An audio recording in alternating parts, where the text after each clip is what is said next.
goes, I go, why? He goes, esta señora me encanta mucho. I go, ¿por qué? Why? And he goes, she reminds me of my grandmother, who I haven't seen over the years when I came to the United States. And she speaks to me and takes me back to my grandmother. And this brings tears to my eyes. And there it is there. As an artist, to me, I have accomplished what the intent was in creating this mother, because it made a connection with an individual who hasn't seen his grandmother for over 20 years because he's been in the United States, and that moved him and brought him back to that memory. That's the responsibility that I have as an artist, and art and the power behind it. And tell me, what do you say or what do you think every time you drive by and you see your art? It reminds me of my grandmother, and it also reminds me that it makes me feel privileged to be part of this community and have this gift and have access to this gift, because I'm also impacting my community in such a way. So for me, when I see my artwork on these walls and my children, most importantly, when my children are with me in the car and they say, "Daddy, there's your mural. Daddy, there's your mural," it just goes to show them and motivate them and inspire them that their father has created such mural. And if it can do that for my children, best believe me, it could do it to any child that walks amongst the streets. Well, thank you very much. Thank you so much. It's all hot. Yeah. From my fellow artist, Alex. And it's a language that can be interpreted by anyone and anyone. And you can allow yourself to say whatever it is that comes to mind. And that's why it's sort of coming out of our mind, out of our lips. And so this is the title of this mural. It's called Light from Darkness. And how important would you say art and mini murals are to Boyle Heights, especially this corridor? I think it's very important. I think that, you know, when the mural ordinance was in effect, I think it was to us, it was really causing trauma that deep.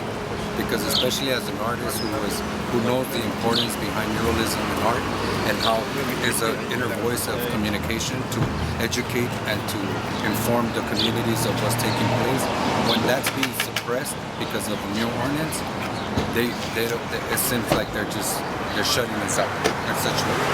And so for me, it's very important that we continue to create these murals, because it's no longer about us, it's about the future generations to come. And muralism also brings life. I mean, I've noticed women and people when they come and I'm painting these murals and they stand here for that moment.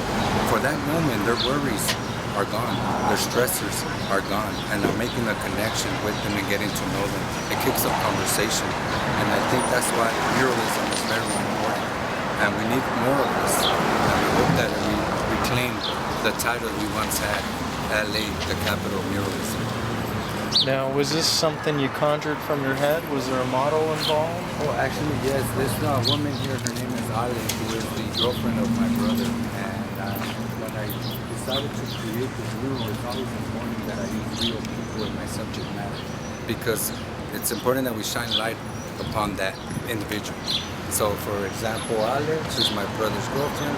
Once you meet Ale, you start to get to know her, and it leads to a conversation of understanding and humanizing, in a sense, because sometimes we don't know what the individual has gone through or been through, and it's not until we acknowledge them in such pain that the conversations of getting to know them for who they are is ignited.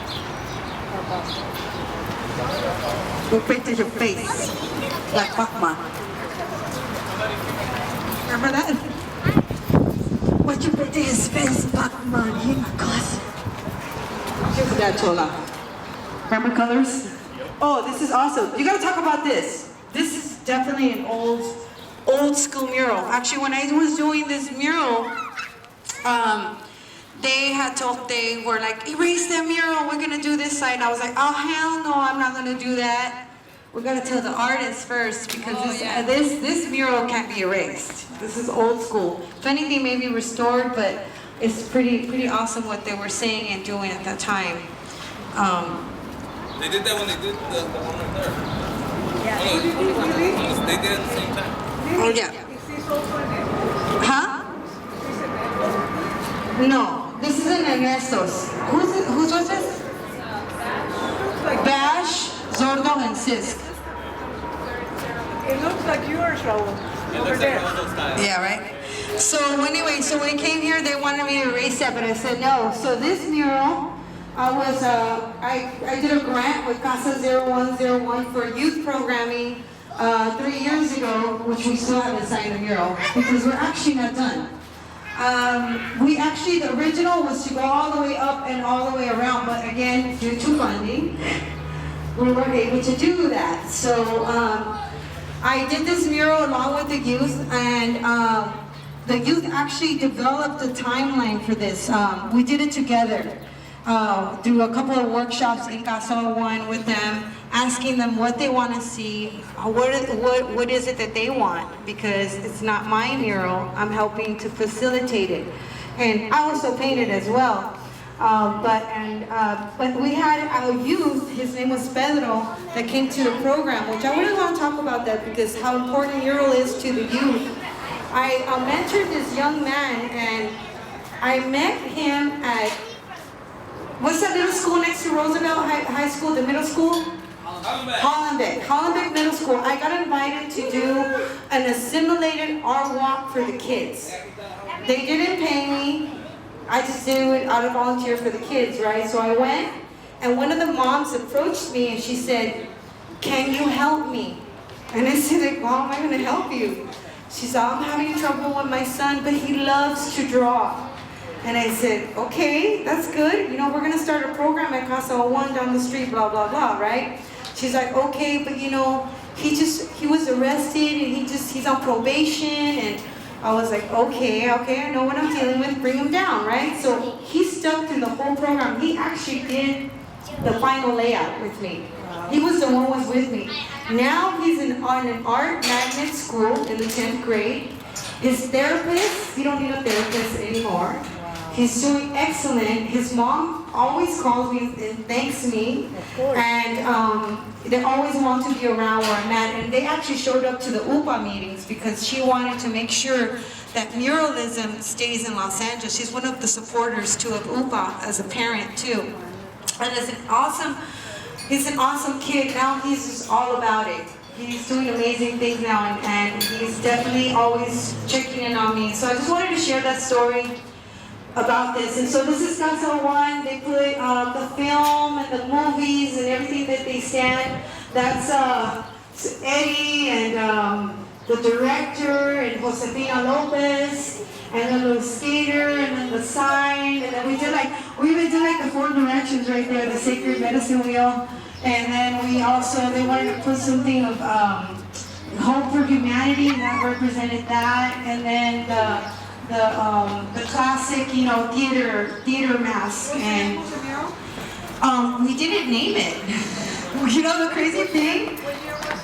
And this was 2 summers ago, which was, what year are we in? So we're 2012. Summer 2012. So we're actually not even done because we wanted to go all the way up high. So they're still working on funding to finish it up. So that's what we said, we would leave it until we're done. But, you know, if anyone has some dough, some money, we're open to, or paints and scaffolds, all good. Thank you. Flowers and mystical animals and bees and things like that growing, because I feel like those kinds of things can really happen in our community if we just work together.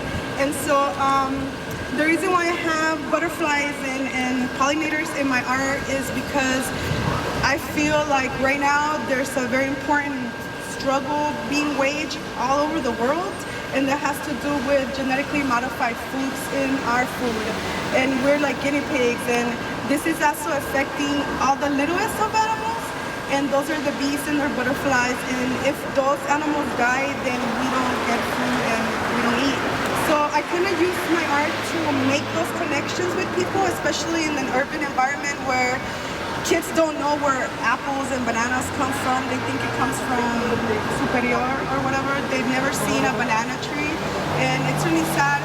I was actually inspired, and since we are talking about historic LA, I was part of the South Central Farmers, and their struggle to save that land is really what inspired me to continue doing my gardening work and education, because I feel like people it's not our fault that we don't understand how important it is to take care of the land, how important it is to like be able to put our feet on the dirt and be able to drink clean water. So, so anyways, this is what my art is about. And if you go on this other side, I don't know if we can do that with the streets right here.